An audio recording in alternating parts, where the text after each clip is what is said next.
This message is titled, Sail on Ship of Zion. There's a song called Sail on Ship of Zion, and it says, concerning the church, she's been weathered by the storm. Some passengers have jumped overboard and drowned. But she's not just some Titanic. She's a church and she ain't going down.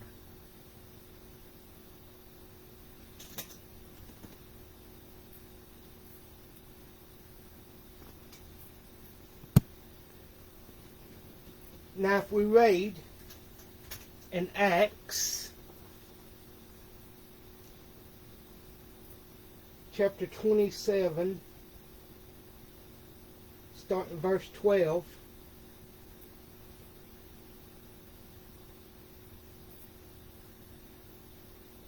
And because the haven was not commodious to winter in, the more part advised to depart thence.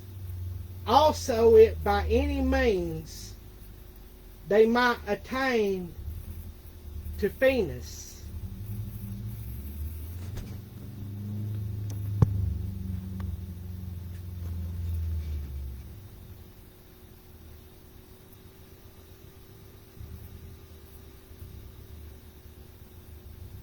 And there to winter, which is an haven of Crete, and lies toward the southwest and northwest. And when the south wind blew softly, supposing that they had obtained their purpose, losing thence, they sailed close to Crete, close by Crete. But not long after there arose against it a tempestuous wind called Eurolocrodon. And when the ship was caught and could not bear up into the wind, we let her drive, and running under a certain island which is called Clauda.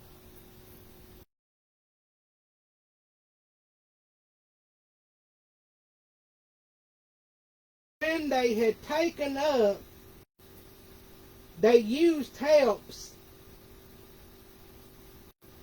undergirding the ship, and fearing lest they should fall into the quicksand, struck sail, and so were driven.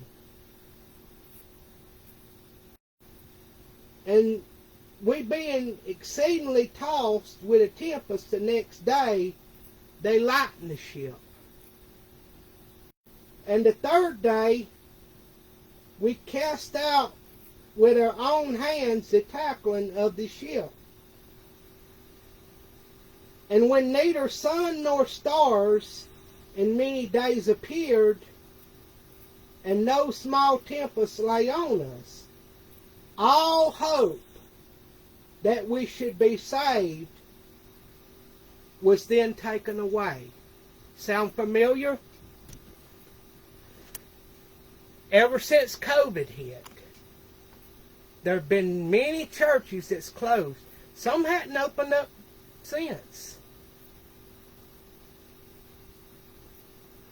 And the ones that has opened, they haven't continued the way they was before they closed. I read something that talked about how in a few years, only a few people will believe in God. That should not be.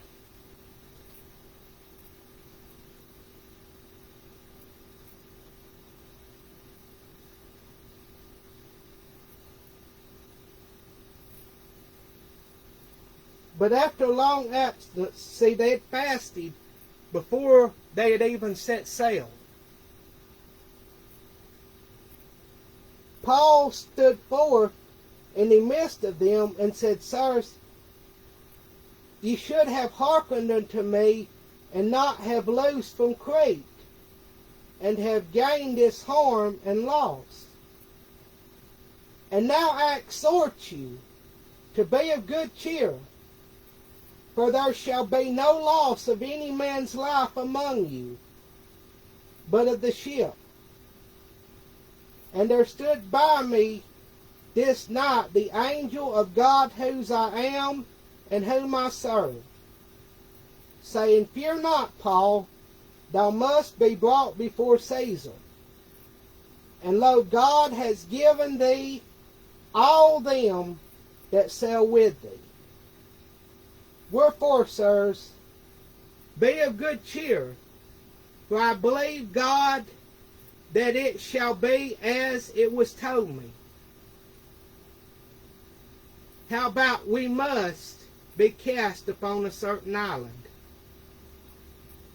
But when the 14th night was come, as we were driven up and down in the Adria, about midnight, the shipmen deemed that they drew near to some country, and sounded and found it 20 fathoms.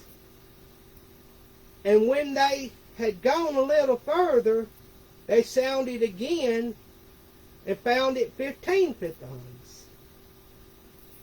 Then fearing lest we should have fallen upon rocks, they cast 4 anchors out of the stern and wished for the day.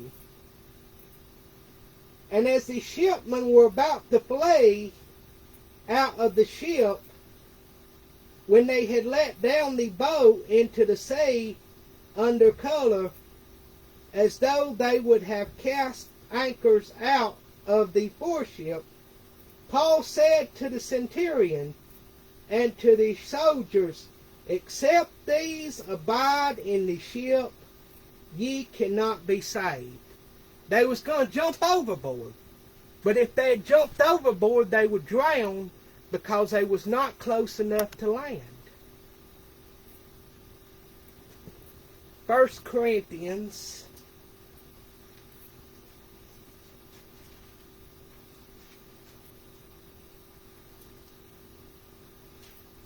chapter 9, verse 24.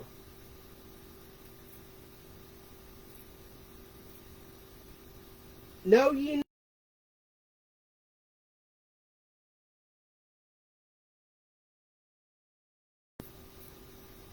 but one receiving the prize, so run that ye may obtain. There has never been anyone win a race by giving up. 2 Chronicles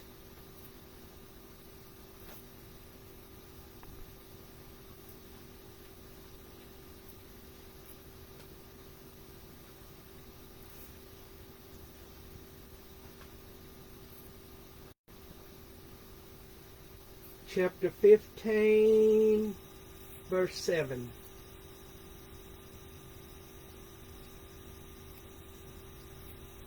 Be ye strong, therefore, and let not your hands be weak, for your work shall be rewarded. The Christian Standard Bible puts it, but as for you, be strong. Don't give up, for your work has a reward. So, I say, don't give up. And if you've already given up, get back on the boat.